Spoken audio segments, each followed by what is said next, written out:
What a difference a day makes. 24 little hours. Hey YouTubers, this is the third video on a, 4 or 5 part series on my new Military Heritage 1733 Flintlock pistol. If you're following this, I just got done putting on part of the finish. The last video I stripped off the original finish, and what I did was I cleaned this up with some mineral spirits after I removed the rest of the last stripper level was taken off with a I think I said a scratch pad. Anyway, that got it cleaned up pretty good to what you see now. Then what I did was I rinsed it in water and a brush, and that took off a little bit of the residue, but it also raised the grain so that when it dried out, I could get it down to what you see here. Then I put on a Sedona red, I think it's from Casey's or something, Casey's Wood. Anyway, this is a Sedona red stain over the finish, or over the plain wood that was there. Then what I did, I've done this in the past with some other things to kind of make them look old and antique. I spray painted the entire thing with flat black spray paint, and man, you should have seen it. It looked like some sort of new Glock tactical flintlock or something. Anyway, what that did was it left a lot of the paint. Oh, then I took it off with mineral spirits as best I could, and you see here what that does is it leaves a little bit of residue from the flat black enamel. I think it was just a Ace. Everything's Ace hardware stuff.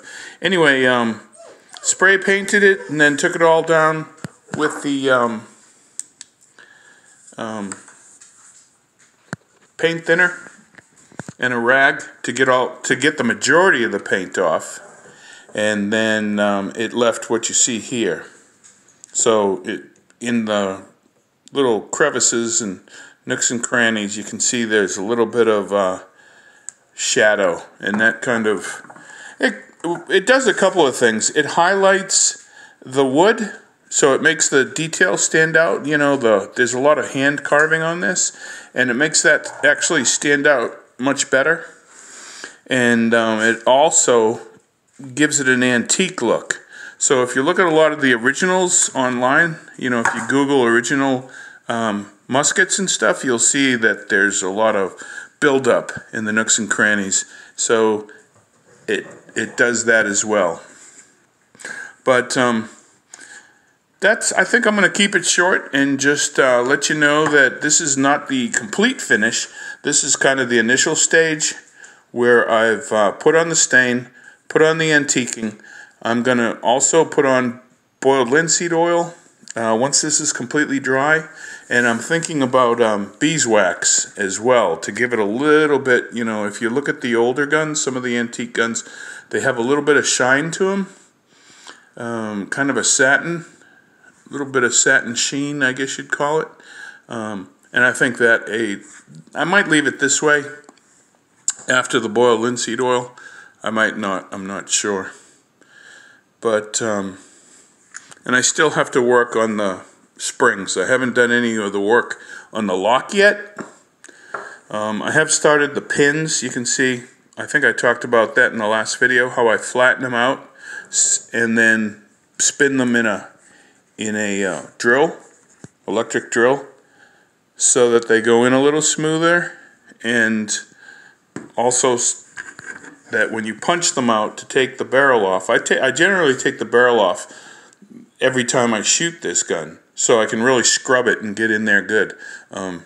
All my flintlocks I do that too, just because black powder is so corrosive.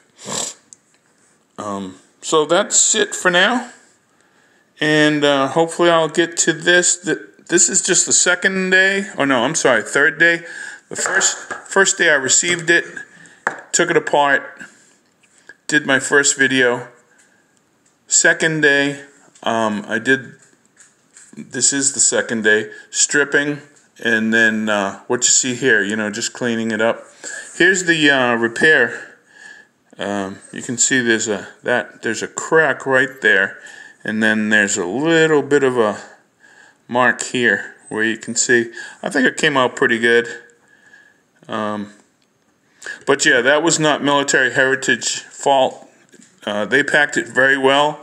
That was the fault of the manufacturer, because I saw when I took that chip out and started working on it, that it actually had a little bit of stain underneath the crack, so the crack had already started at the factory.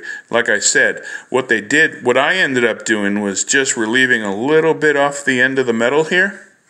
So I got my grinder, took maybe, I don't know, a couple of thousandths, maybe a thousandth of an inch, maybe less, off the very end, so that it would fit in a little smoother, before doing that repair right there.